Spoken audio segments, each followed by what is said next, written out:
Coba sekarang ada COVID. Andai kan Indonesia tuh kayak Prancis. Beberapa kali punya tamu orang yang hidup lama di Prancis, bahkan dapat istri orang Prancis. Itu dulu gak begitu mencintai Indonesia. Tapi setelah di Prancis 2 tahun, wah Indonesia hebat. Itu kata dia kalau cerita, semua kebutuhan masyarakat itu dibebankan ke negara. Apa saja minta negara, apa saja nyoal negara. Sementara Indonesia, coba kalau Indonesia mengalami seperti ini kok tidak ada konaan rimo ing Bantung, bisa kios Indonesia. Menyalahkan negara, kelaparan nyalahkan negara, apa saja. Ini barokahnya dididik kiai, jogeman nyalahno wong liya. Pun romo ing Bandung, diame. Sampai gak ngerti kalau Covid. Itu orang-orang kampung itu, orang lugu-lugu itu. Mbah niki saking Covid, salam ning Covid, muga-muga umure panjang. Dikira Covid itu nama orang yang ahli sosial itu. Ini dana saking Covid. Pun sampai no salamku, muga-muga umur panjang. Bingung kan yang nganterin ini. Ini gimana yang mau menjelaskan? Memang nggak paham. Pastikan bahwa dengan keadaan seperti ini kita bahagia, kita stabil. Itu jelas barokahnya kalimat tadi, moto tadi atau pegangan hidup tadi. Makanya disebut al-ibarat qutun li'ailatil mustami'in. Bahwa redaksi atau kata-kata atau pegangan atau filosofi hidup, apalah namanya itu adalah penyemangat. Kata-kata ini memang luar biasa. Sahabat perang demi kebenaran. Zaman itu ya pasti benar karena yang dibela Nabi. Itu kan enak zaman Nabi. Yang dibela mesti benarnya, musuhnya mesti salahnya. Jika dulu itu memang harus tegas. Kalau sekarang mau tegas gimana? Yang kamu bela tidak mesti benar, musuhnya tidak mesti salah. Misalnya saya tukaran sama Pak Rektor, kamu mau bela mana kan bingung. Mesti benar wong saya ada Nabi. Pak Rektor apalagi gak mesti benar lagi kan? Ribet kan? Jadi kalau kita mau perang sekarang itu mau pede gimana? Enggak. Makanya ulama sekarang tuh mau tegas tuh gak berani karena ya banyak hal yang abu-abu lah wilayahnya, misalnya pilihan presiden atau pilihan bupati, pilihan menteri. Kamu mati-matian bela itu. Yang kamu bela tidak mesti benar, musuh kamu tidak mesti salah. Misalnya pilihan bupati. Wah ini kabupaten ini baik kalau bupatinya ini. Yang satu bilang ini, terus tim suksesnya kamu tanya. Kamu yakin? Ya tidak juga. Nah kenapa semangat? Kan saya botohnya, paling alasannya ya itu aja. Bukan yang lain. Beda dengan zaman Nabi, Nabinya mesti benar, Abu Jahalnya mesti salah. Kan enak aturan mainnya. Cerita dalam perang itu banyak sahabat yang ngalami luka, ngalami apa. Gitu. Curhat lah ke Nabi. Ya Nabi gara-gara derekkan jenengan, ngikuti jenengan, saya harus ngalami seperti ini, seperti ini. Orang itu diapresiasi sama Allah keluarnya. Ternyata sama Allah gak diapresiasi. Malah diturunkan ayat intakunu ta'lamuna fa innahum ya'lamuna kama ta'lamun wa tarjuna minallah ma'ala yarju. Kalau kamu sakit karena perang, orang-orang kafir itu ya sakit. Itu saja berani padahal demi kekafiran. Wa tarjuna minallah ma'ala yarjun. Padahal kamu punya nilai lebih yaitu berharap kepada Allah yang mereka tidak punya. Jadi kiai itu ya kadang mangkel. Benci ya benci, yang seneng itu ngel-ngel loh kayak Pak Bejo. Jadi semuanya ribet. Yang benci ya ganggu, yang seneng ya panemen. Tapi kalau sudah ingat bandar narkoba, mereka berhadapan dengan polisi, kadang ditembak karena kesalahannya terlalu fatal. Antar persaingan mereka juga bisa tembak-tembakan karena merebut pasar narkoba. Itu saja mereka berani. Jadi kiai kadang dicium tangannya, dihormati gak berani, hanya takut apa ya, musibah-musibah kecil lah, atau problem-problem kecil. Kalau kita bandingannya gitu. Kalau kamu mau tahajud kedinginan, itu masih nanti dihisab Allah itu gitu. Maling ayam itu keluar malam-malam, hanya dapat ayam. Itu gak takut dingin. Ya gak takut digebuki masa. Kamu mau tahajud aja takut dingin. Makanya nanti hisabnya orang soleh itu nanti dijajarkan orang dolim. Terus diperbandingkan. Kamu kalau itu. Ya, Unisula mau rapat, tapi ini malam, kalau malam dingin nanti sama masuk angin. Anak-anak pang di perapatan aja berani kamu.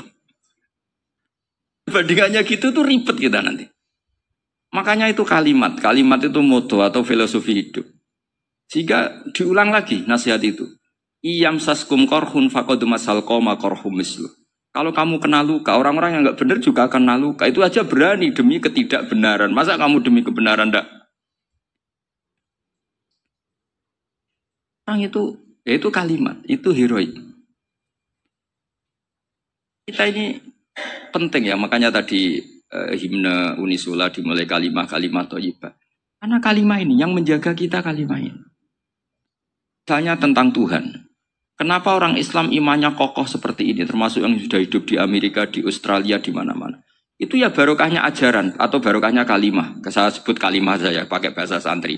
Karena la ilaha illallah itu dalam tradisi santri disebut kalimatu haqqin aliyah nahya wa aliyah namut wa aliyah nub'ats. Ada yang riwayat wa biya nub'ats insyaallah ta'ala minal aminin. Kenapa mereka di mana-mana meskipun sekolah di Amerika, di Australia, bahkan di Uni Soviet tetap mukmin. Itu barokahnya ajaran yang benar.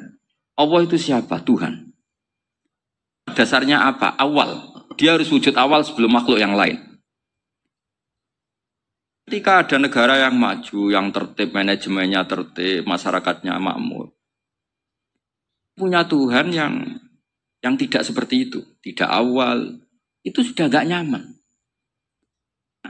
Ndaklah keren Tuhan saya, karena Tuhan saya itu al-awwal, zat yang Tuhan saya keren lah, zat yang gak mati. Yang gak mati, yang gak pernah mengalami kematian. Jika tontonan atau yang dilihat kenikmatan-kenikmatan yang lain ini tidak mengubah dia pendirian tentang Tuhan. Karena mantapnya satu kalimat tadi bahwa Tuhan itu ya harus satu, harus awal, harus tidak mati, tidak rusak, tidak mengalami apa yang membahayakan. Ketika ditawarin Tuhan yang lain, meskipun menjanjikan secara finansial atau kemakmuran, mereka gak tertarik. Itu coba, itu barokahnya makmur apa barokahnya ajaran?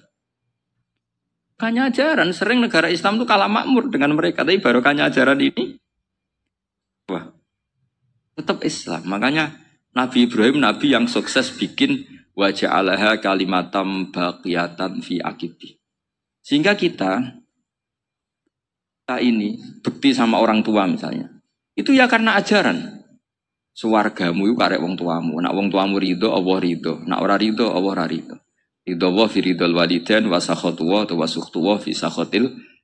Sehingga ketika ada orang tua yang agak brengsek gitu, anak-anak tetap hormat. Punya orang tua yang miskin, yang sudah miskin, tukang tombok nomor, banyak kan di kampung gitu. Ya tetap hormat. Dari awal kita ngajari orang tua kamu hormati ya, kalau baik, kalau tidak ada usah. Bisa geger Indonesia. Hanya ajaran-ajaran itu Indonesia tertib karena ada ajaran. Di sini pesantren dan Unisula semua harus berkontribusi membuat ajaran yang benar itu adalah ciri utama Islam. Sehingga Islam ini dimulai dengan ajaran kalimatu haqqin alaiha nahya wa alaiha namut. Kita tenang seperti ini. Saya ini termasuk kiai yang tenang. Meskipun kata orang banyak saya ini kiai besar, tapi termasuk kiai yang paling tenang. Termasuk yang paling tenang. Karena saya ini pakai mazhab orang-orang hebat. Saya berkali-kali cerita, orang kayak Imam Syafi'i itu orang yang luar biasa. Saya berkali-kali cerita. Yang tadi nyium tangan kamu ya Imam Syafi'i, di belakang tuh ngerasani kamu, menghujat kamu. Jawabannya enak saja. Berarti saya alhamdulillah orang yang wibawa. Buktinya di depan saya nggak berani. Jadi enteng saja.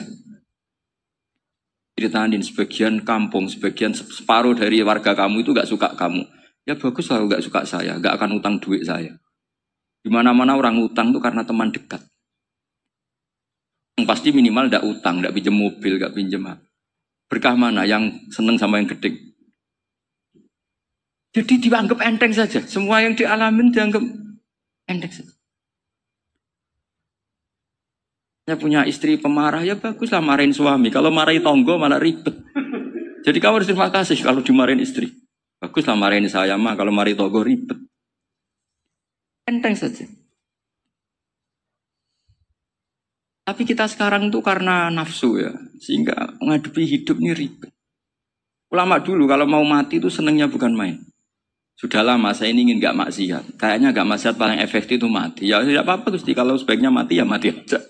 Enteng saja. Jadi melihat kematian itu akhir dari segala keburukan atau potensi keburukan. Apapun baik kita sekarang, suatu saat mungkin kita gak baik. Menghentikan ketidakbaikan atau potensi ketidakbaikan itu apa coba? Berarti mati itu mengerikan apa menyenangkan? Mesti kamu tidak berani menjawab. Meskipun secara ilmu kamu berani, tapi secara rasa agak berani kan? Ya, yang bisa menghentikan keburukan atau potensi keburukan itu apa coba?